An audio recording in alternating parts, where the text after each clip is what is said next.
Hi everyone, my name is David Mason. I'd like to welcome you all to our seminar tonight. We're really excited about putting this seminar together on the Danish model, something so important to talk about at the moment in our policy environment. So I am the Executive Director of HIAS+JCORE. We've been running as HIAS+JCORE now for 3 years, and we are the Jewish voice in supporting refugees. Our idea is to support refugees led by Jewish values. Both those values of displacement, the sense that we as a people were displaced over our history, especially recently as well over the last 100 years. And so there's a deep Jewish empathy for those who are displaced. But also it's part of our values as a people, our biblical values of compassion, of a sense of responsibility for the other, which are really important at the moment. So I'm really proud that we have developed a program of befriending for young unaccompanied asylum seekers, are developing a movement of Jewish people within communities supporting refugees, asylum seekers. And we're also doing a growing amount of advocacy work in the policy arena connected to our young people, to advocate for them and also with them for improved policy, fairer policy. So with that, welcome. It's really great to see you all here. I'm going to hand over now to Georgia Howard-Sutton, who is our advocacy coordinator, does great work for us in the realm of policy and advocacy, and who's put together as well this seminar to introduce our speakers. Over to you, Georgia. Thank you, David. So welcome again to all of our participants and to our panelists. So I'm Georgia, I'm the advocacy coordinator. As David mentioned, a couple of housekeeping bits before we start. So the event is being recorded, and then you're welcome to share the recording amongst your organizations and colleagues following the event. So it will be uploaded to our YouTube channel, HIAS+JCORE. And we will have our panel discussion. So each panelist will speak for around 15 minutes, and then following there'll be a Q&A. So to submit questions, please use the Q&A function on Zoom. So if you go to the panel at the bottom, there should be a button that says Q&A, and then you can just type your questions there. And then if that's not working, then you can email me, georgia.howardsutton@hiasjcore.org, and I'll try to keep an eye on my inbox as well if there are any questions that come in there. So without further ado, welcome to the webinar, The Danish Model, Deterrence Delivered. We have 3 different speakers today, all who will be able to offer 3 very interesting and different perspectives. So we'll be looking at the implementation and consequences of the Danish model, a paradigm shift to restrict refugee settlement and deter arrivals. So Denmark is often described as a leading European example of restrictive asylum policy, including being the first country to identify Rwanda for offshore processing, which the UK then obviously followed that suit for the offshore processing of asylum seekers. And Denmark has also been leading in introducing temporary refugee protection status and revoking such status. And all of this comes under a wider policy drive that focuses on the idea that refugees should not become immigrants. So we'll be looking at that model, and then both looking at the EU, Danish, and British context, and looking at how that model might be transferred here domestically.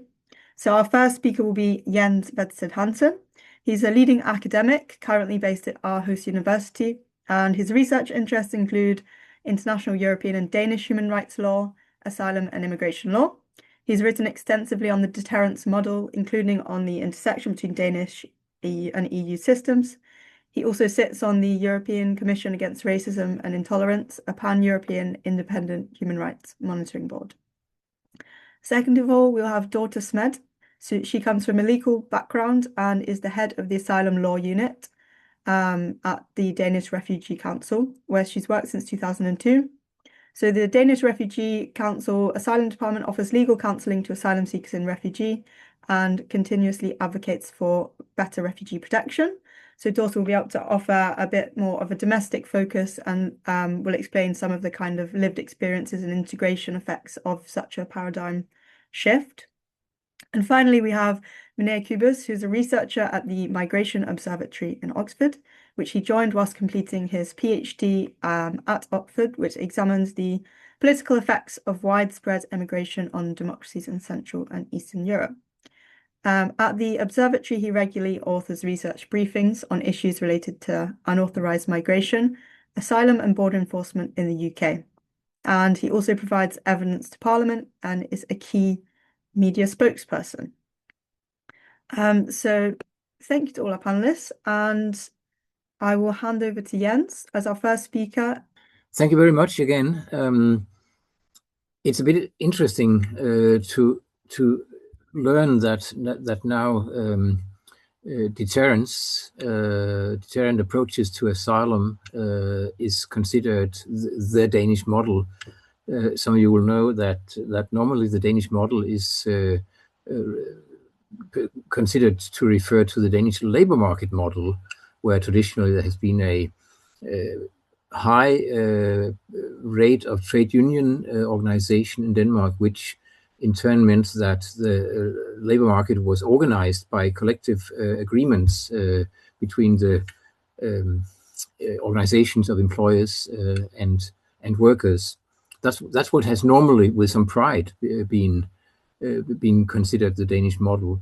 In asylum, we used to have the Danish clause, which was actually an old thing introduced almost 40 years ago in the autumn of 1986. Denmark was perhaps the first country, I'm not quite sure actually, but we thought, and we were seen to be the first country introducing a rule on safe third countries as a basis for inadmissibility to the asylum procedure. And in one way that actually works as part of what I'm going to say briefly about the externalization track in recent Danish deterrent measures.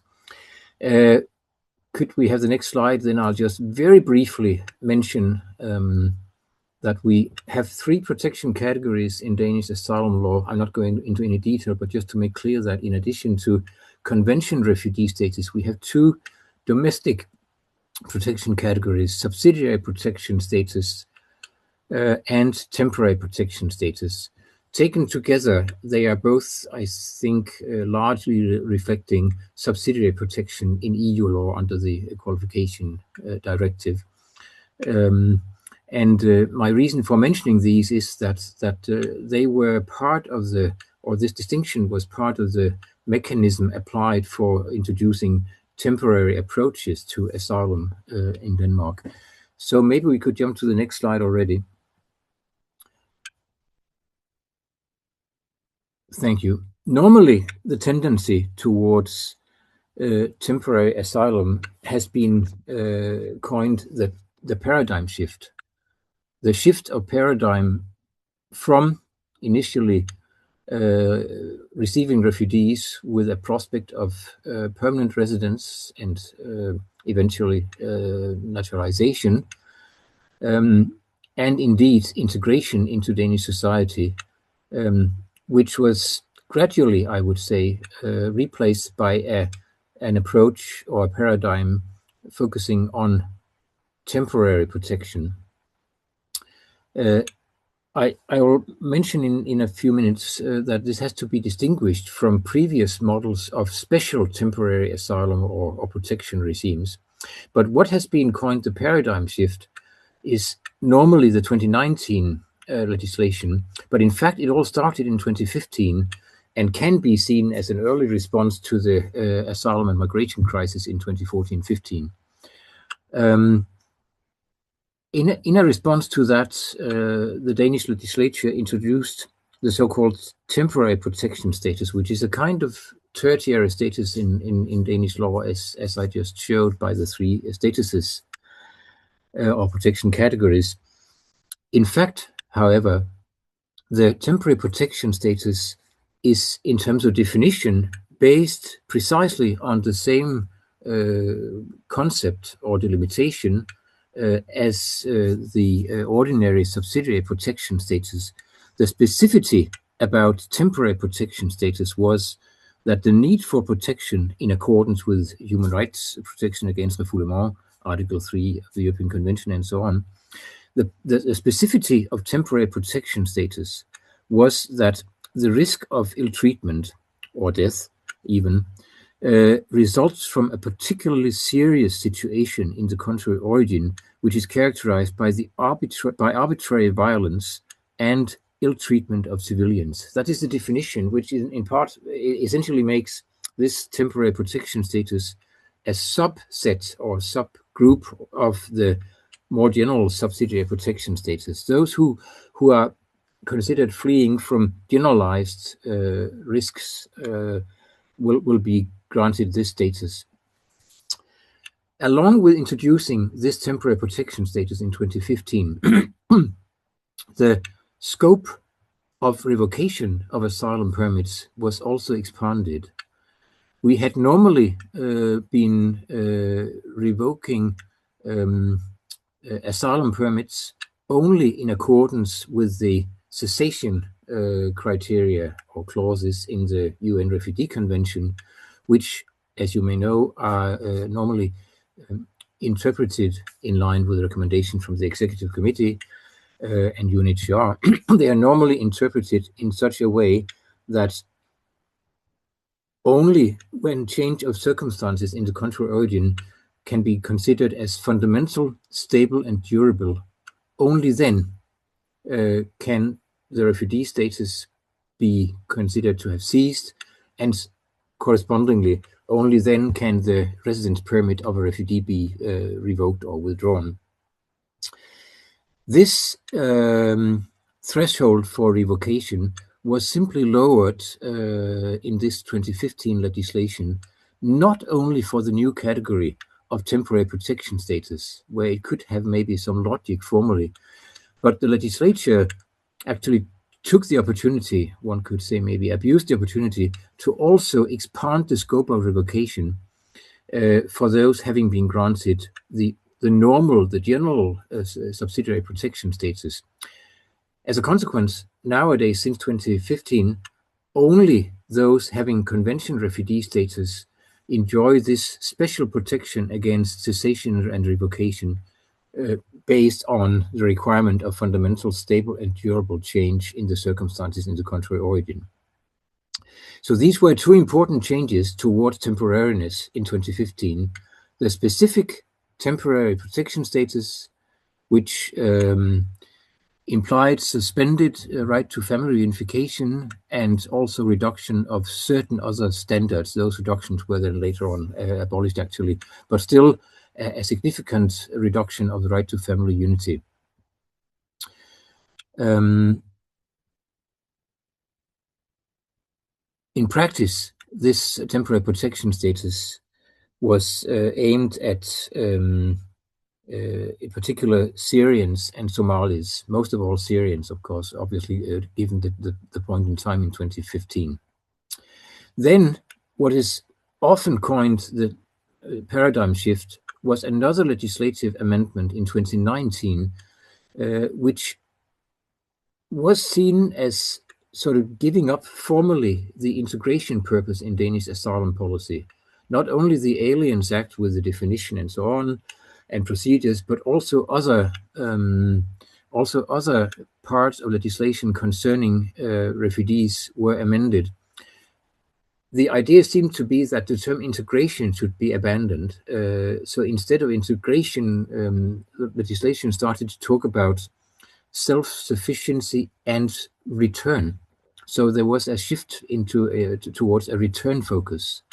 And as regards the asylum permits, residence permits for refugees, the change in 2019 involved a mandatory rule, simply meaning that as soon as there is a possibility to revoke the residence permit, then it must be revoked. So the revocation rules were made mandatory, meaning that all refugee categories, both convention status refugees and those with secondary and tertiary status, would have their residence permits brought to an end if they were no longer considered to be in need of protection. But still, due to this threshold of fundamental, stable, and durable change of circumstances, the convention refugees were better protected even under this mandatory revocation system. The only exception from the revocation of residence permits was to be, in the future, to be defined by international obligations, which in practice meant Article 8 of the European Human Rights Convention, which would mean that after a certain period of residence with certain parameters of integration, links to country, links to family, it might be a disproportionate interference with the person's private or family life to withdraw their residence permit. Next slide, please.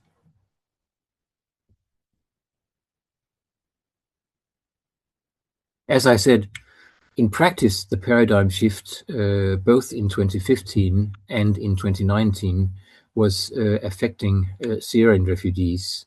Somali refugees had already been exposed to some kind of reconsideration of their protection need from, I think, 2016.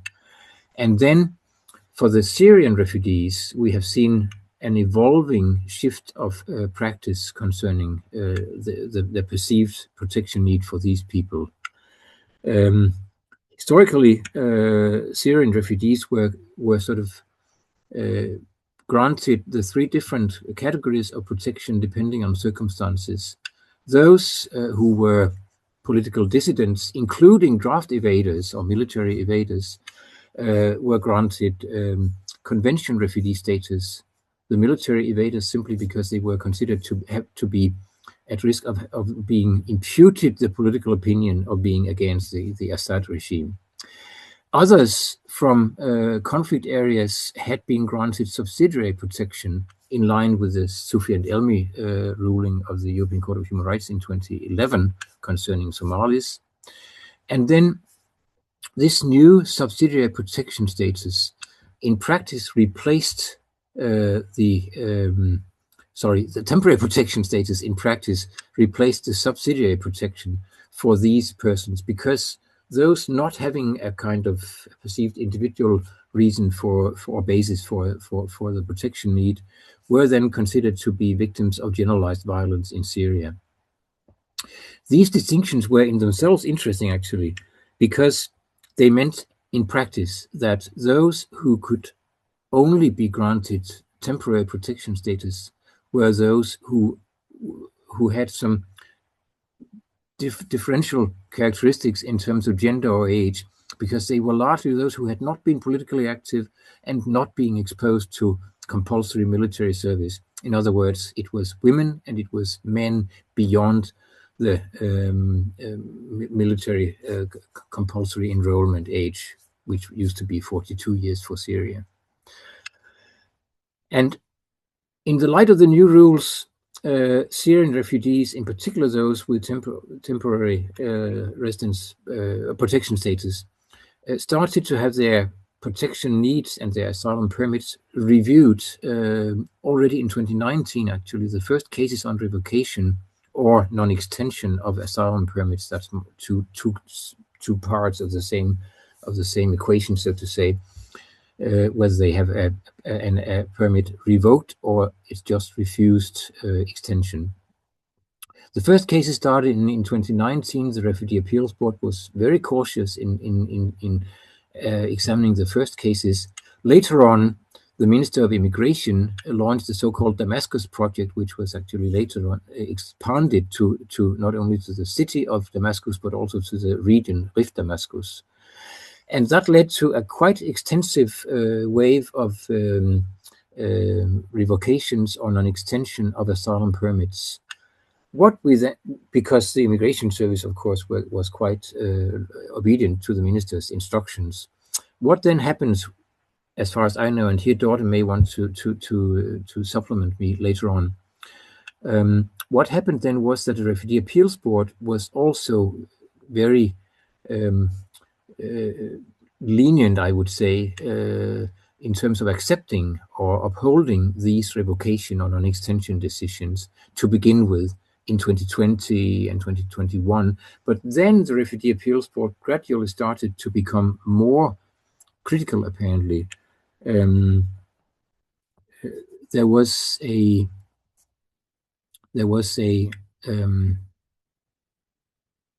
tendency to accept the protection needs also for some refugees who had their applications, who had were considered to have a surplus situation because they have been actively involved in political activities in Denmark against the Syrian regime.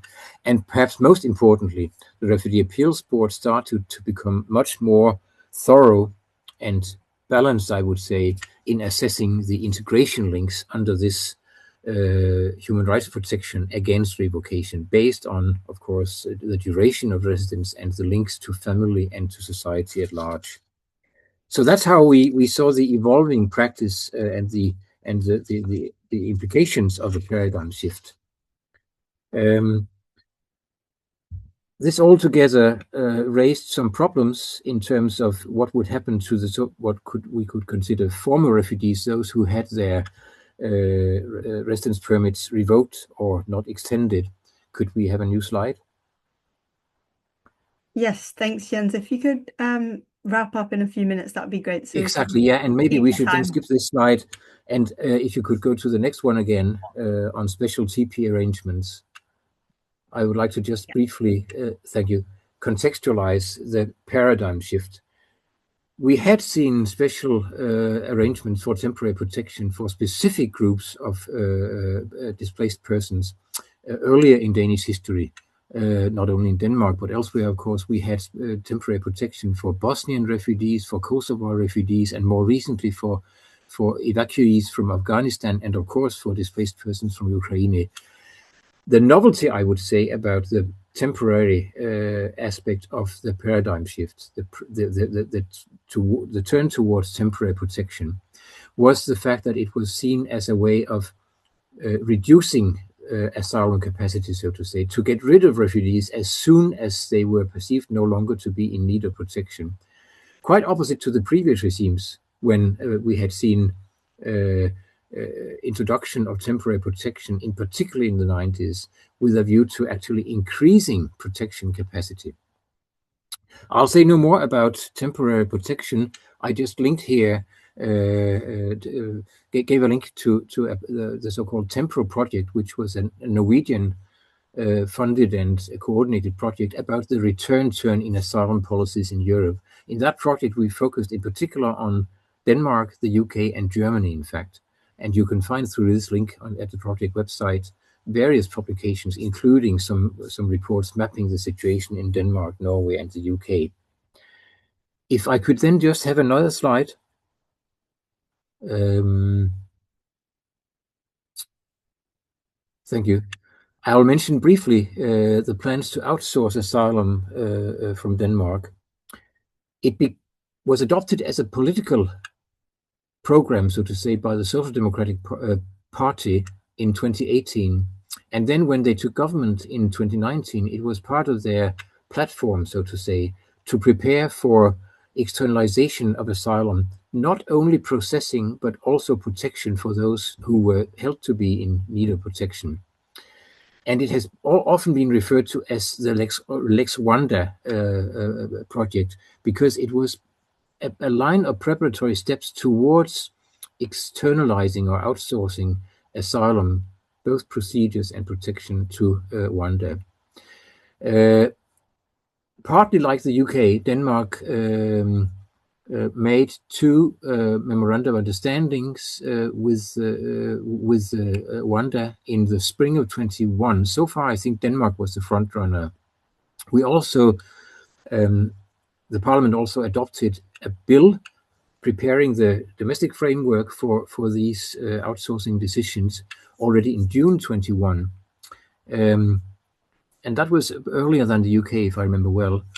Then a year or more actually elapsed and nothing really happened. The government was sort of saying, well, we are discussing, we have dialogue with a number of countries. Everybody knew that it was primarily aiming at Rwanda. Then finally, in the autumn of 2022, there was a joint statement between the two countries, which was getting closer to the outsourcing plans. They had been mentioned only in passing as a vision for the Danish government in one of the 2021 memoranda. But now it was becoming closer to reality. It was seen as a kind of signal that now the two states should negotiate this more concretely. But then we got a new government in December 22, which as a political decision stopped working towards this wonder solution.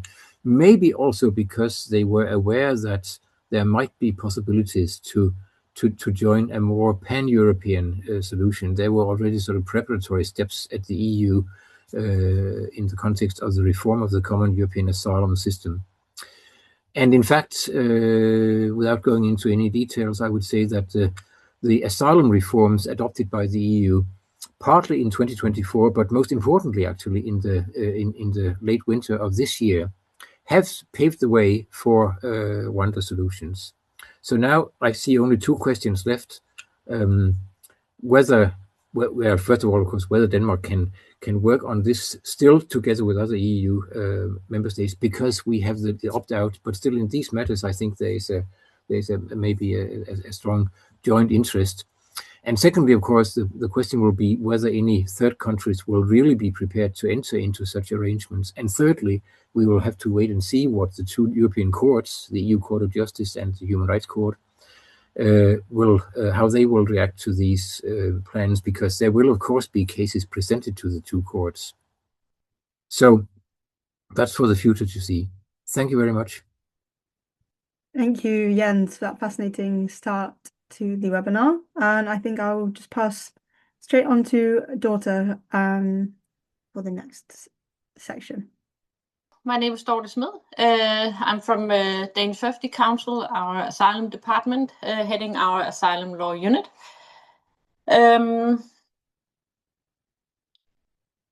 Just very briefly on the Danish Refugee Council, the DRC was founded in 1956 in order to receive Hungarian refugees arriving at that time in Denmark. DRC today operates in 28 countries, or maybe more, with 5,500, maybe 6,000 employees. The map identifies where we work.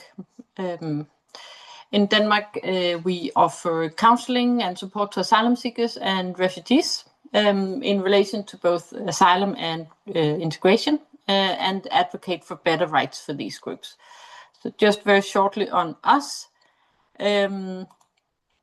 Just very shortly on the Danish asylum procedure, because I think sometimes comparison is a little bit tricky, and sometimes context is ignored a little bit. So just briefly on the Danish asylum procedure, where we have the different phases, well known to all asylum seekers. That's usually how they reference to what is going on. First, there's the registration, the written application, in most cases, not all. There's an initial interview, and for some, also the Dublin procedure. Then phase 2, where asylum application is then processed in Denmark, where we have the normal procedure, where most cases are processed, where we have the automatic appeal to the Refugee Appeals Board, making a final decision. We have free legal representation by private lawyers during the appeal.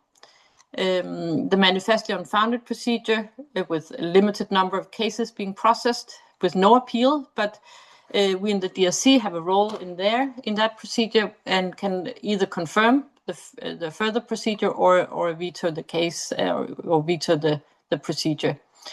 In the final, in case of final rejection by the Refugee Appeals Board, we have the phase 3, and in that case, a case is referred to the Danish Return Agency.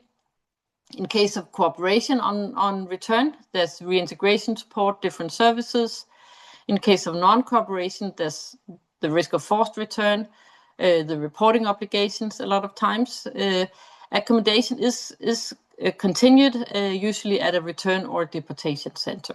In case of asylum being granted, a refugee is referred to a specific municipality, and there's a 3 years integration program assisting the refugee in getting settled. So just very briefly, and just a few numbers. I'm not going to go through these numbers, just for you to have an idea when comparing to Denmark. Many differences, including obviously numbers. Just to pick up from Jens regarding temporary protection in Denmark, and where we obviously had the Syrian cases, the Syrian refugees being the first large group to be granted this temporary protection, and also the first group to be met with the new low threshold for revocation. So I think this was mainly also mentioned by Jens.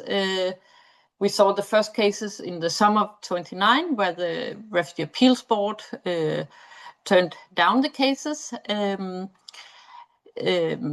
but did not at this time yet consider whether revocation requirements had actually been met. They did so in December 29.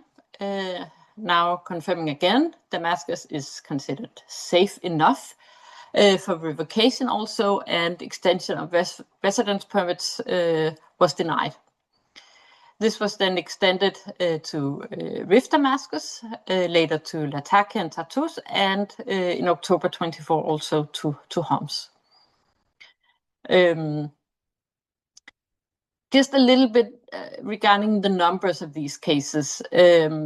I'm sorry, this is in Danish, an attempt to translate in the blue box, but just to have an idea, and the percentages was the percentage of Refugee Appeals Board overturning decision from first instance to revoke or refuse the prolonged residence permit.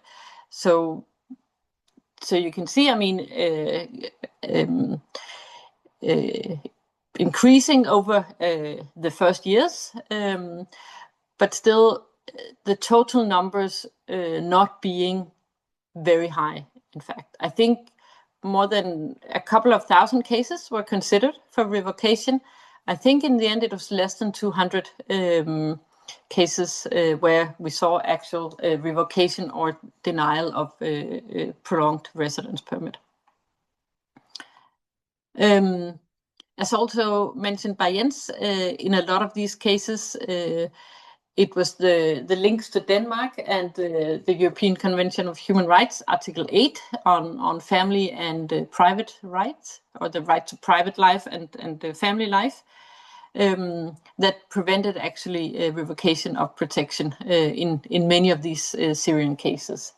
And what we saw was it was either children having their formative years in Denmark, it was elderly, disabled people, depending on family members in Denmark, divorced families, generally avoiding separation, or just a number of factors adding up to where it amounted to the right of privacy or right of family life, protecting their right to remain in Denmark, leading to revocation not being possible.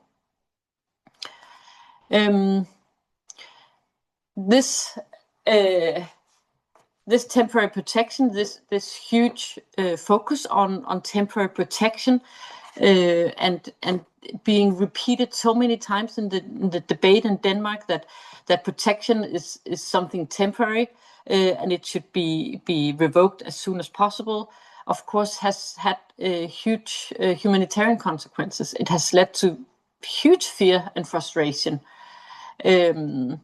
among refugees in Denmark, and a lot of times far beyond those actually at risk of losing their residence permit.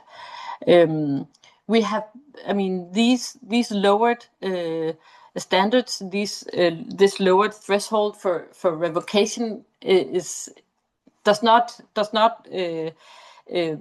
include convention refugees, for instance.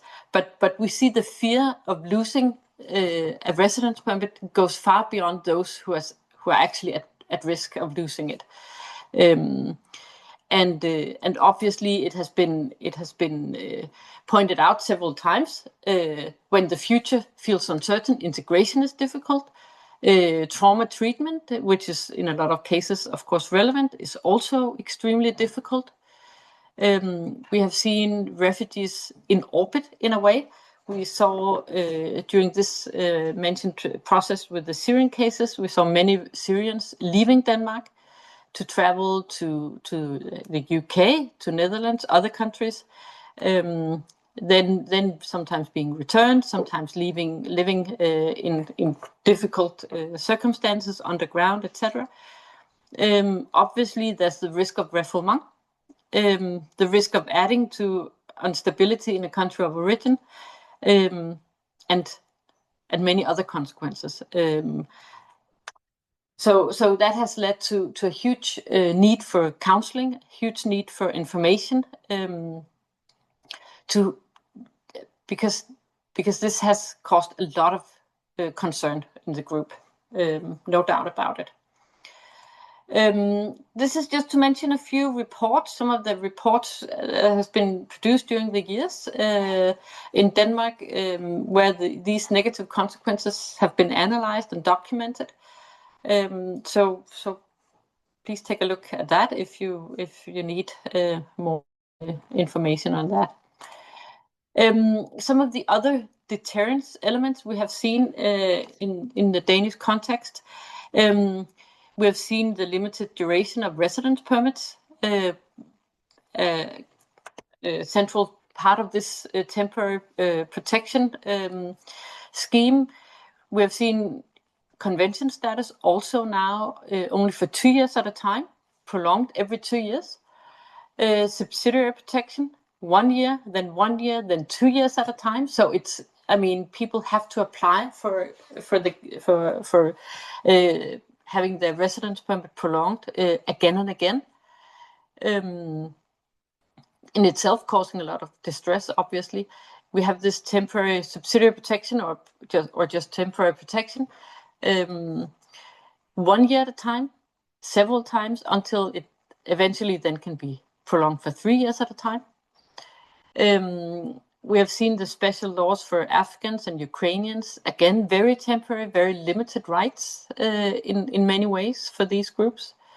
We have seen the limited access to family reunification for holders of the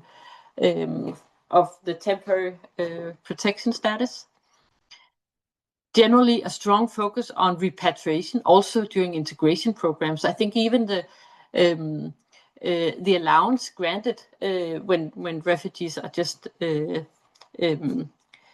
having their residence permit and being integrated in Denmark, I think it's called something like self-support and repatriation allowance. So this repatriation and focus on going back is just at a core all the time. And refugees are met with this whenever I think they meet the municipality. I think there's an obligation of a kind for municipality workers to all the time also speak about the possibility of repatriation. And also the continuously increased requirement for permanent residency and citizenship. Making it really difficult and for people, especially maybe people with trauma or other challenges, just making permanent residency and citizenship just more or less impossible to actually to get. Just briefly on what DRC, how we have been dealing with this. As you saw from Jens's slides, it's been for the past 10 years we've been dealing with this discussion of temporary protection in Denmark. During the years, we have taken legal steps We have provided assistance to lawyers. We have provided CY briefs, gathered specifically relevant CY for the Danish caseload, assisted on legal arguments and strategy. We have assisted on cooperation among the private lawyers representing these cases. Most times when Refugee Appeals Board, I mean, they will start out with some test cases, and in those situations, we have sometimes been able to arrange common meetings with the relevant lawyers representing these cases in order for them also to discuss among them and to share CY and legal arguments. Obviously, we have provided counseling in a huge number of individual cases. We have been offered information meetings on several occasions.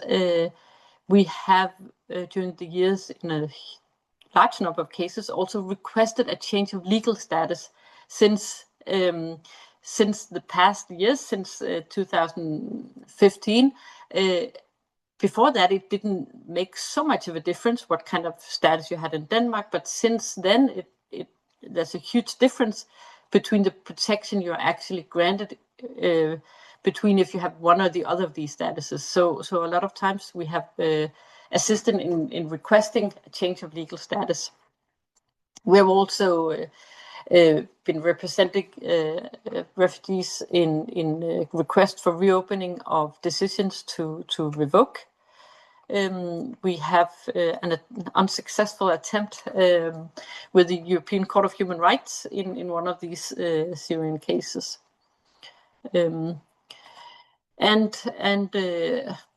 different aspects of advocacy, written open letters, closed letters to authorities, to the Refugee Appeals Board, social media.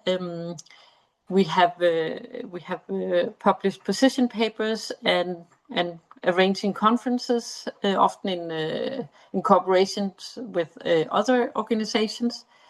And this is just a few examples of some of these. Many are in Danish, some of them also translated into English. So an example of this here.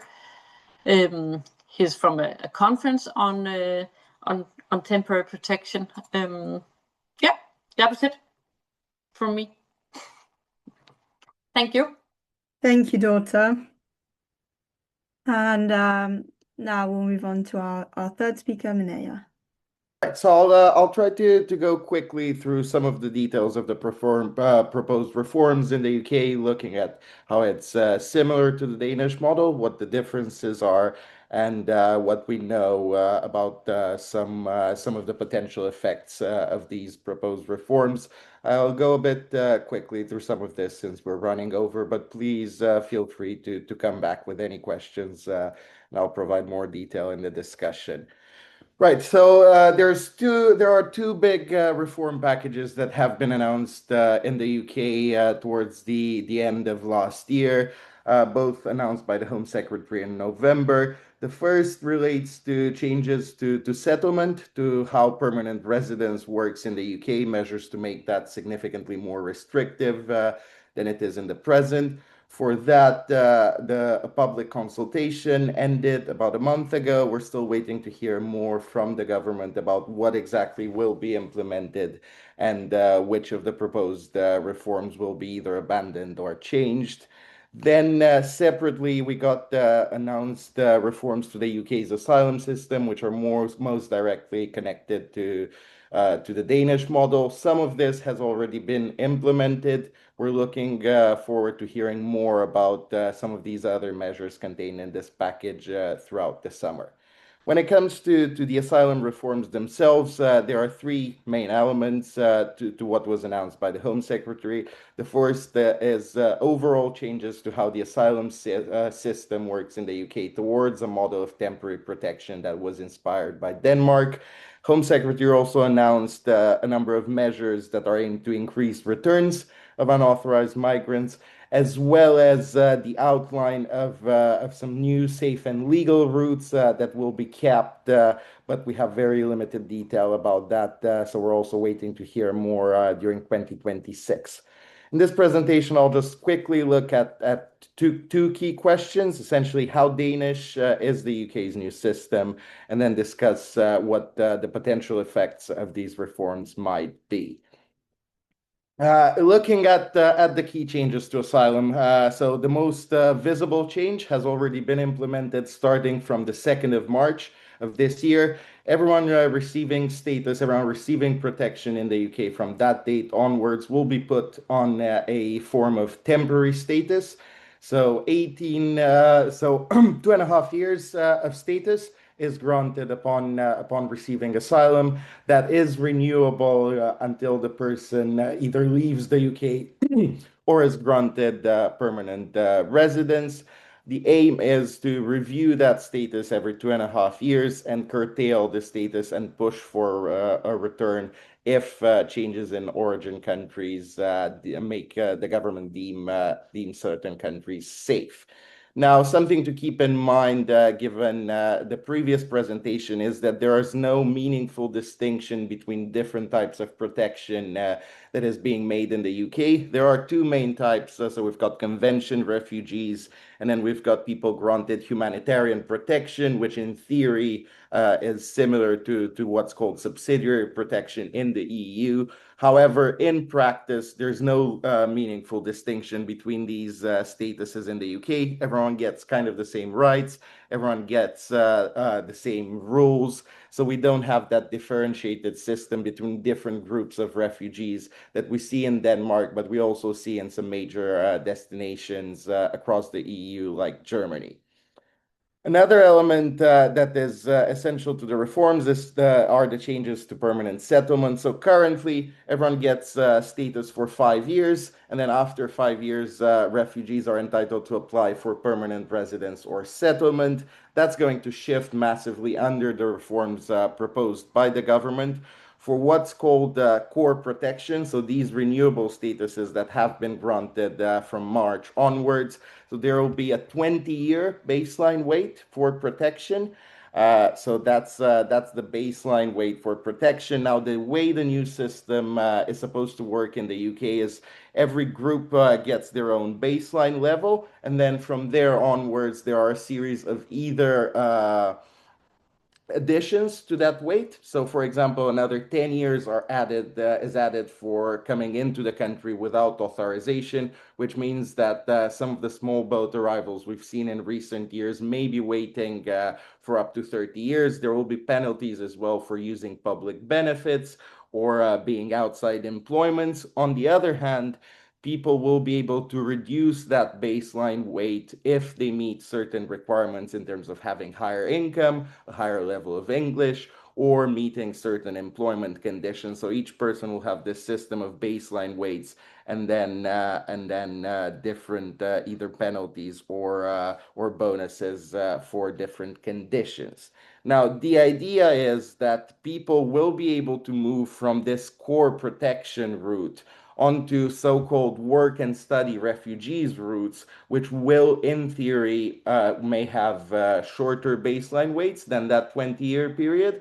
However, the government hasn't announced any details on how work and study refugees routes may work. So that might lead to significantly different conditions for some refugees, but not others. Remains to be seen in the coming months.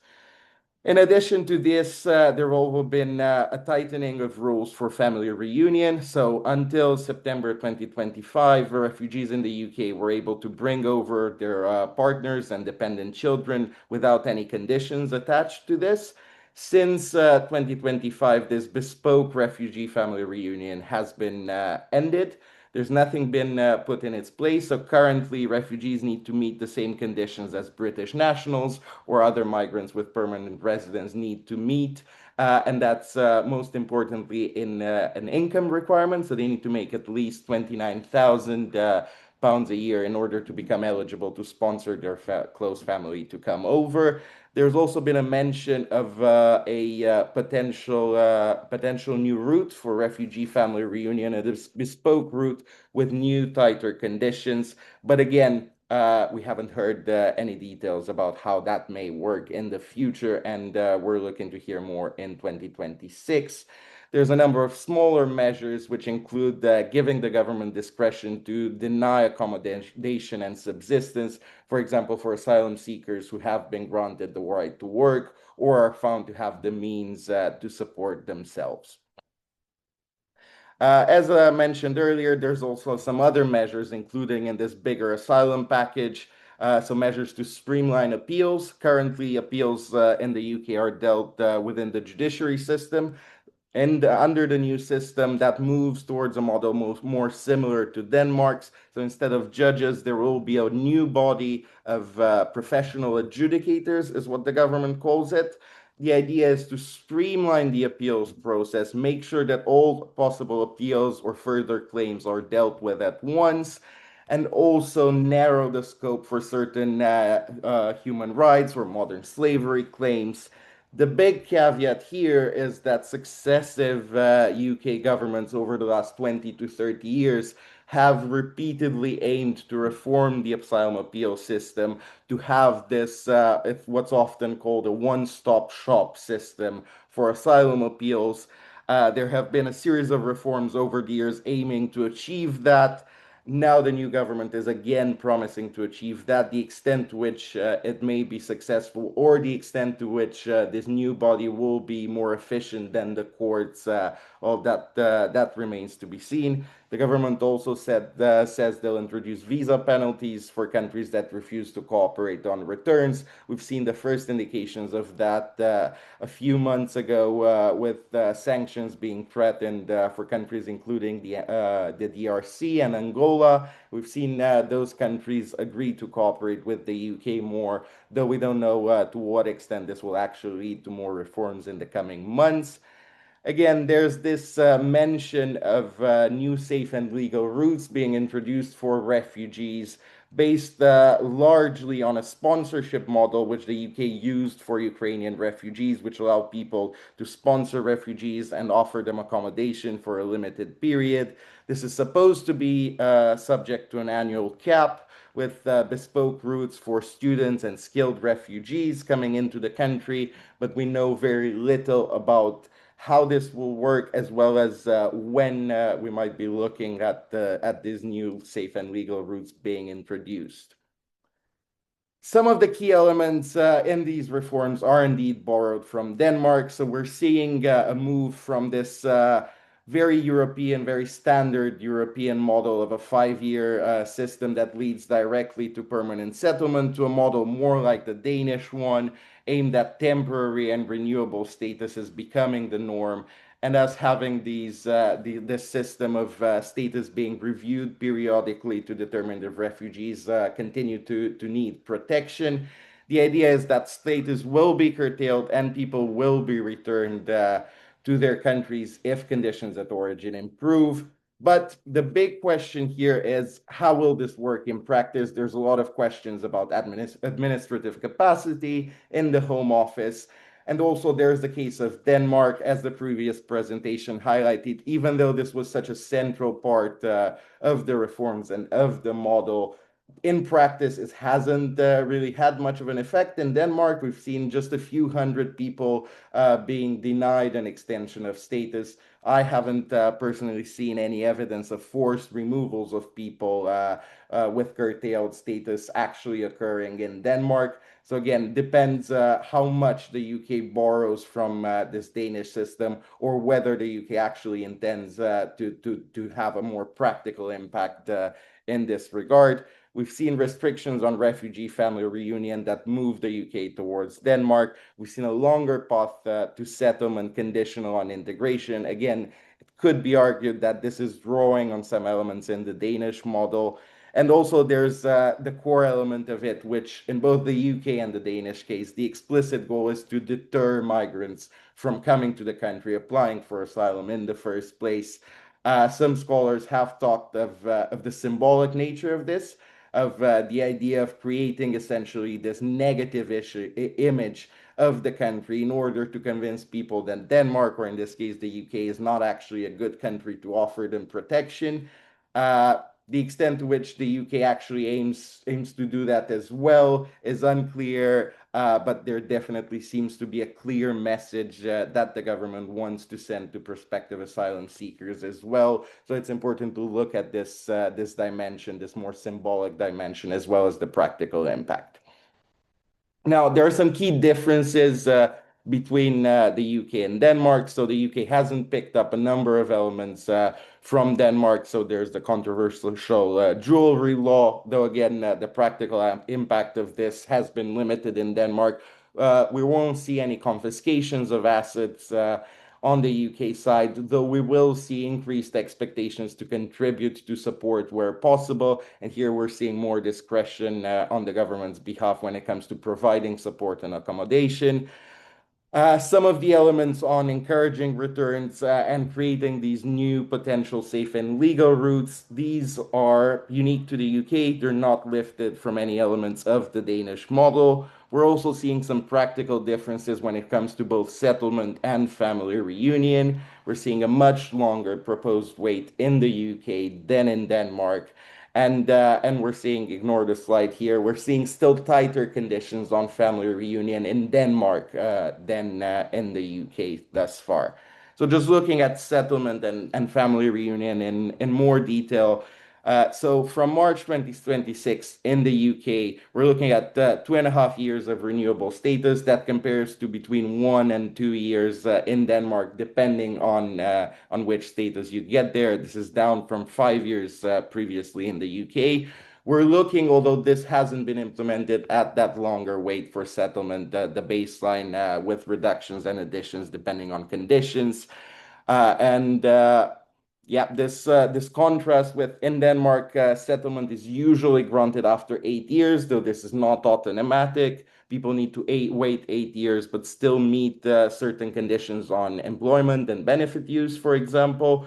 In Denmark, refugees can, in theory, get settlement after just 4 years, which notably is actually shorter than the UK's previous, much more generous system, though the conditions when it comes to language and civics and employment are quite stringent. So it's likely that relatively few refugees actually meet these.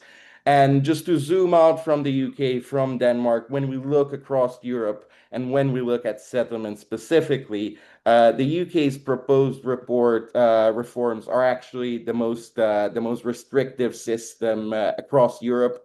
So here I'm happy to share these slides if people find it useful. Just a comparison of permanent settlement rules for refugees across Europe.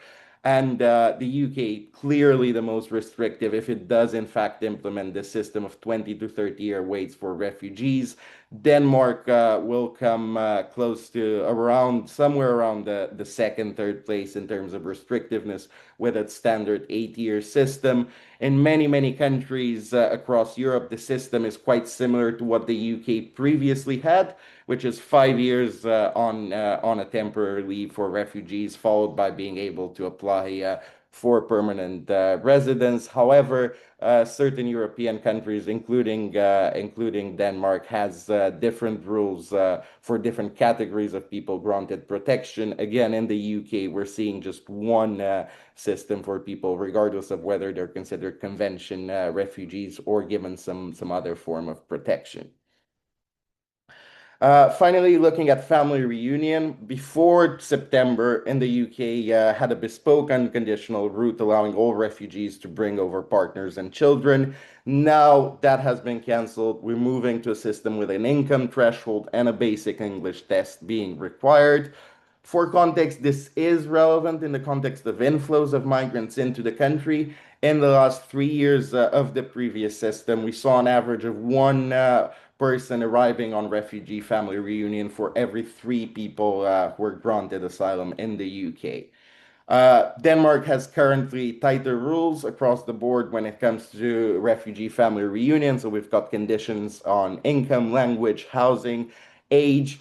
There's a 3-year ban in place for refugees who access public benefits, and refugees are also required to post a financial collateral of up to 7,000. So Denmark remains much more restrictive than the UK in this regard, even after its recent tightening. Though, again, it remains to be seen what the new refugee family reunions rules in the UK might be. Are we going to see a further tightening towards a Danish-style system, or are we going to see this continued system where refugees get the same rules as everyone else? We haven't heard much about this. Again, I'll jump over this, but happy to share just a comparison of reunion rules. Certain countries, including France, Italy, Spain, we're seeing similar rules to the UK's previously very permissive system, where refugee family reunion is unconditional. In other countries, including Denmark, but also Germany and Austria, we're seeing more restrictions. Although it's important to note that EU directives those require every EU country to provide unconditional refugee family reunion for at least a period of 3 months. Of course, the UK after Brexit is no longer subject to these. Denmark is also not subject to these because it has an exemption when it comes to migration rules within the EU, but all other countries are subject to this conditionality. We're also seeing big differences between convention refugees and those with subsidiary protection. Also important to note that just because some measures had a certain effect in Denmark, we shouldn't necessarily expect them to have the same impact in the UK. There's some important differences between the UK and Denmark, which may affect how similar reforms, at least on the surface, actually affect asylum flows. Of course, there's a difference in scale. We're seeing around 50 times more asylum claims in the UK than in Denmark at the present. We're also seeing some structural pull factors that can't really be affected by policy in the short term that are relatively unique to the UK. So, of course, we've got the pull of the English language being widely spoken. We've got the existence of pretty large diasporas for many communities that may attract people to the UK. And of course, we have the issue of Brexit. After Brexit, the UK has no access to Dublin, no access to the EU's fingerprint database. And in some cases, for people refused asylum in the EU, the UK may simply be seen as a last chance of getting protection in Europe. That's something to keep in mind and an important difference here, which may affect how these reforms impact asylum seekers and provide any kind of deterrence. Now, in terms of potential reforms, we know from academic evidence that policy can matter. There is evidence that government policy can influence the number of people claiming asylum in a particular destination country. So that's absolutely fine. It makes sense for government to try to influence policy. However, when we actually look into certain policy areas, the evidence is much more solid for some potential policy levers than for others. So in terms of academic evidence, we're seeing quite strong evidence that two potential pull factors or policy levers matter. We know that grant rates and refugee family reunion rights, those are associated, and changes in policy related to those two things are associated with changes in the number of asylum claims. So there's some evidence those two things could matter, something to keep in mind, particularly since in the UK we've seen grant rates go down and we've seen refugee family reunion tightened. However, for many of the other pull factors discussed here or implied in the reforms, the evidence is much more limited and mixed. So when it comes to the issue of permanent status, the route to permanent status, when it comes to the kind of support, when it comes to the risk of being returned, we don't have a lot of strong evidence whether any of these reforms might or might not have an impact on the number of claims. There also may be some limited information among asylum seekers in terms of what the policies of destination countries are, which might, to some extent, limit any potential effects. There's also those contextual differences mentioned earlier that might limit any effects. There's also, as mentioned in the previous presentation, the issue of integration. Now, there may be some trade-offs here. If we set deterrence to the side for a second, there may be some impact of these reforms on integration. But actually, the evidence is quite mixed. So on one hand, the uncertainty associated with not being able to quickly access permanent status that might negatively impact integration, for example, because people don't see an incentive to invest in their integration, in their skills, in their language. On the other hand, some of these conditions, so for example, forcing people to work before they can get permanent residence, that might incentivize some people to work to integrate into the labor market. Overall, the evidence is quite mixed. The only thing that we have more evidence on is the potential impact on citizenship. So we know that on a number of integration measures, economic and otherwise, citizenship can have a positive effect. So in that regard, delaying permanent residence as a stepping stone to citizenship may have some of those negative impacts on integration. Though again, it's hard to say how big and what exactly those trade-offs will be in the exact context of the UK. It's also very unclear if any of these measures aimed at improving return streamlining appeals will actually lead to more people leaving the UK. So all in all, the UK clearly borrows some key elements of the Danish model, but we still have some important differences, including a much longer wait for settlement in the UK, tighter conditions for family reunion in Denmark. In theory, there might be some deterrent effects. There's evidence for some measures, but not so others.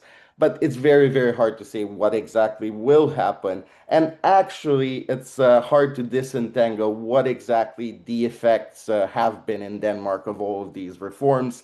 Now, of course, we did see a massive decline in asylum applications in Denmark.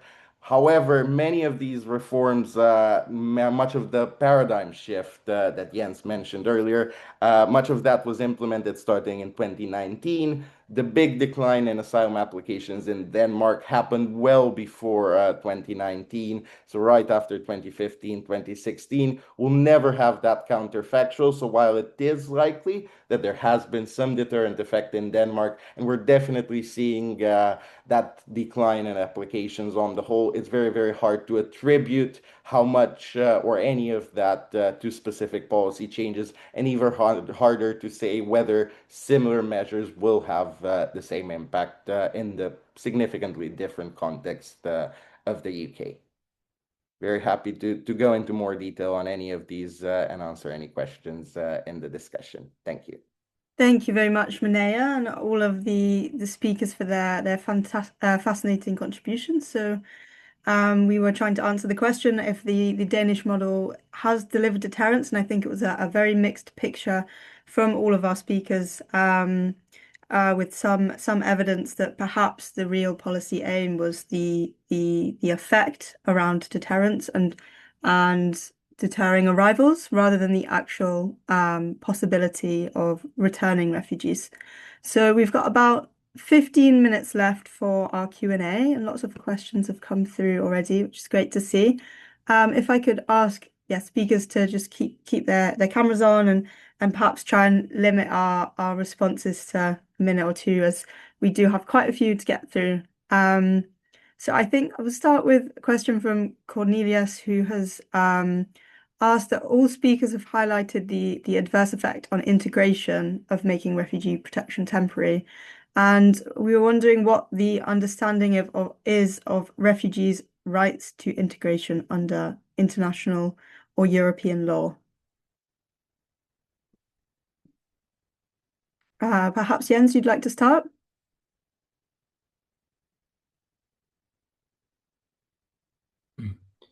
Yes, please, I could try, but I'm afraid I have a little to add to what Dorte just said about the impacts already experienced, the impacts of the paradigm shift and the sort of imminent or at least pending risk of having asylum permits either revoked or at least being refused extension of the permit. I think the social psychological effects of that is quite well known, both by practitioners, as Dorte referred to, and it has also actually been illustrated by some research conducted by anthropologists in particular, some of whom were actually involved in this temporal project, and you can find interesting findings, both in some of the temporal publications and also in the book on the consequences of the paradigm shift, to which Dorte uploaded a link in the chat. So I have little more to add on that, I think, from a legal perspective. Well, I do know see that Cornelius is asking also a question about refugees' right to integration under international or European law. Well, Denmark is not bound by the common European asylum system and its standards on reception conditions and on protection of those granted, on the standards of treatment for those granted protection. But we are, of course, bound by the Refugee Convention. The problem is that the Refugee Convention has no sort of legally binding enforcement system, and the European Convention on Human Rights, which has, of course, the Court of Human Rights to enforce the standards, doesn't say very much about refugees' right to integration as such, apart from family reunification, where Denmark actually has been sentenced for violating the convention due to the suspension of family reunification for those having been granted temporary protection status. That's it, I'm afraid. Okay, and I will go on to the next question, which is from Linda, and it relates to family reunion. Linda's wondering if the Danish immigration system has a comparable route for children seeking family reunion outside of the standard parent-child framework.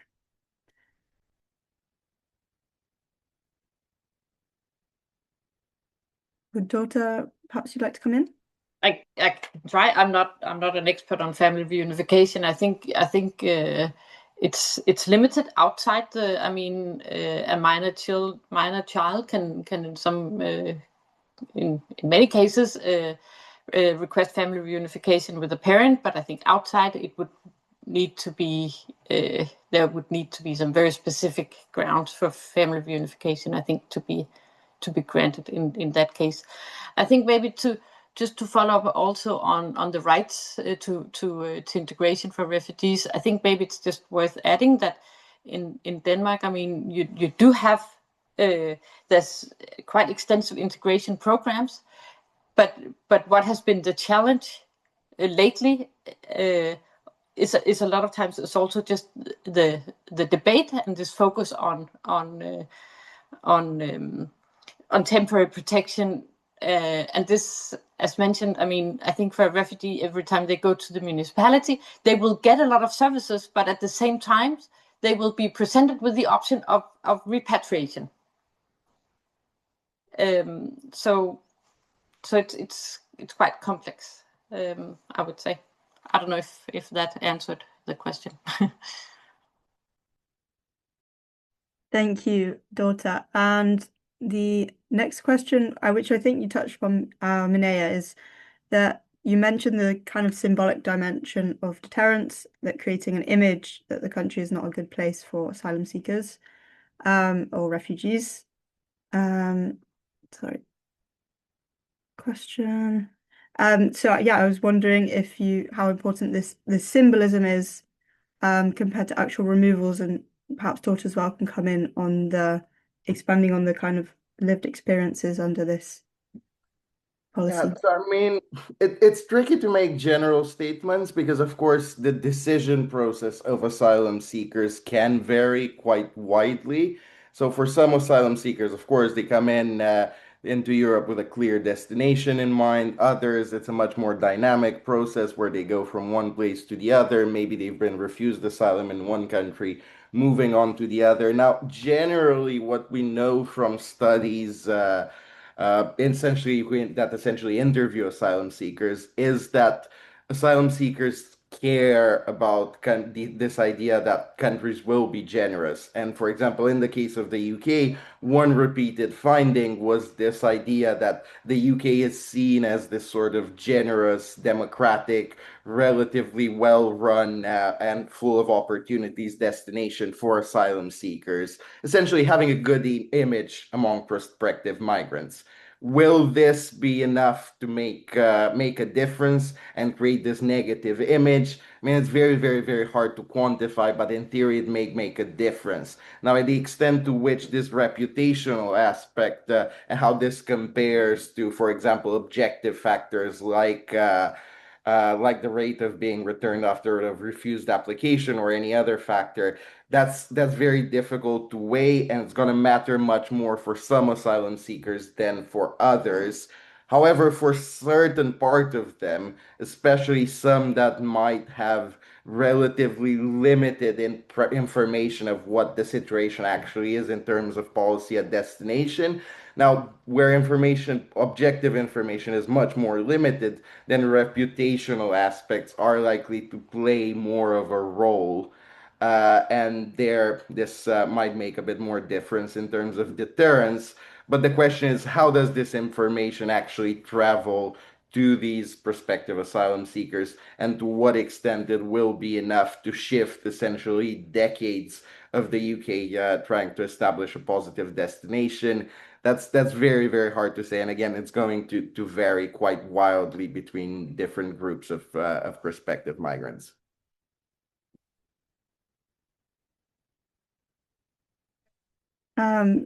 Dorte, would you like to add anything around the effects of the deterrence? I can move on to the next question if not. I think it's difficult to say anything in specific, right? I don't know if there's been any research on that, but I think it can always be discussed. What's the reason? What is the effect of what is actually the changes in numbers? Is it related to this deterrence? Is it because it worked? I don't know, or it can be other reasons. But the intention of deterrence is quite clear, right? And I think the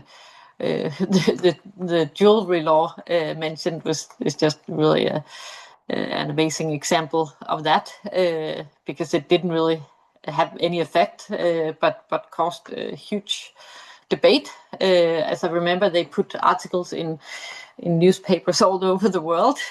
I mean, the intention was no doubt deterrence. And I think this the temporary and revocation policies obviously also, and also when you see numbers, I mean, it wasn't that many. I mean, that many Syrians losing their residence permit. But is that the reason for the low numbers of asylum seekers in Denmark? I don't know. Could be. Thank you. I actually have a question for Mihnea and other speakers. We heard from Jens around the 3 different levels of refugee protection, subsidiary, and temporary. As far as we understand, that the UK proposal will be for all types of refugees, conventional or otherwise. Perhaps you could explain to our audience how our current system works in terms of the breakdown of grants of humanitarian protection, temporary protection, and convention status, to understand how this might play out.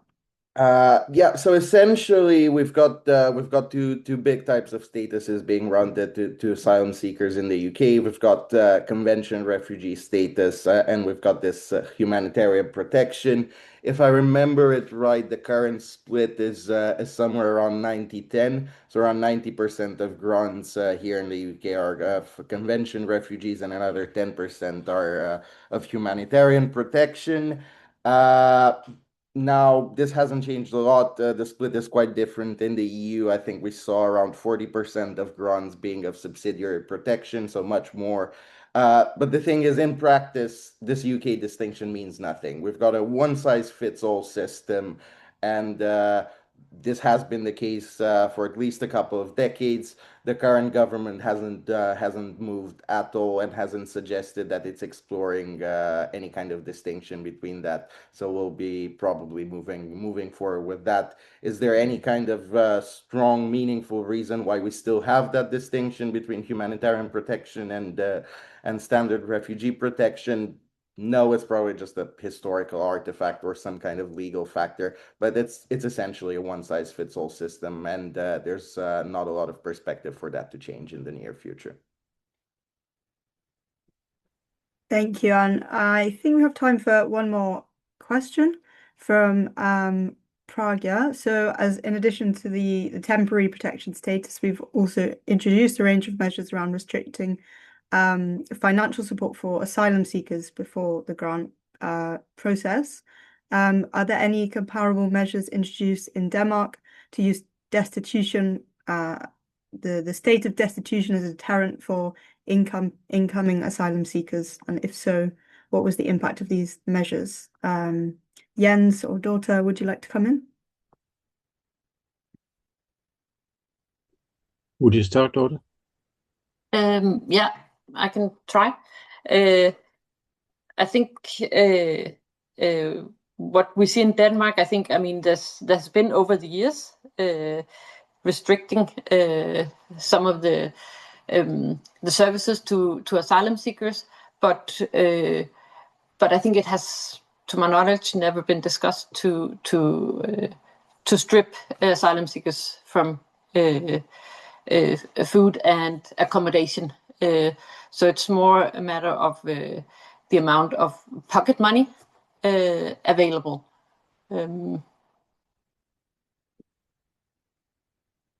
If we continue chronologically, I would say that for those having been granted protection in Denmark, we also have, in principle, a quite sort of comprehensive welfare system. But since 25 years ago, with certain differences, we have had a quite significant reduction in the cash benefits paid to unemployed newcomers, whether they are refugees or immigrants.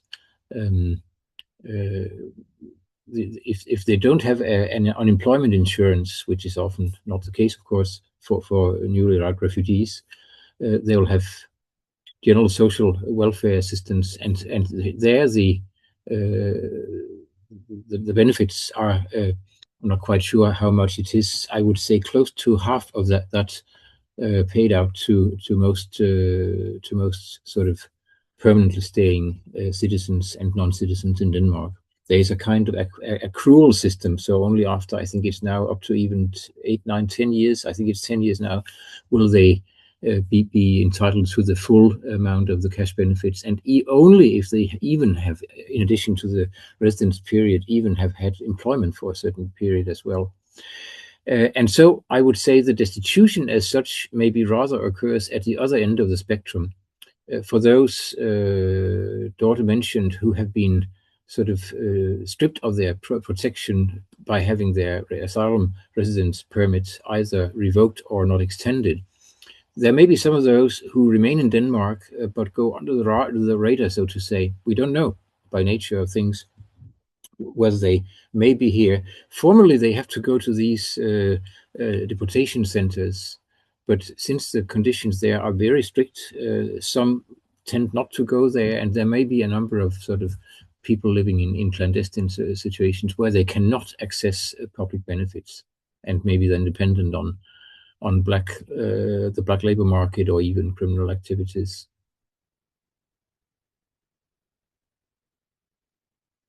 Okay, so I think we're going to have to wrap it up there. But I just want to say thank you very much on behalf of HIAS+JCORE to all of our speakers. That was a really fascinating debate, and I think there's no answer to whether the Danish model has been delivered, and it's very much an ongoing policy debate. And I'm sure that, you know, perhaps in a year's time we can host the same webinar and look to the UK and be able to have some learnings from our model. And thank you to all of the attendees for joining. We do have regular webinars, so if you keep an eye out on our social media or sign up to our mailing list, which my colleague Lindsay has just put in the chat, then you can keep up to date with the rest of our upcoming webinars. So I'll let everyone get back to their evening and hopefully enjoy some of the nice weather. Thank you very much.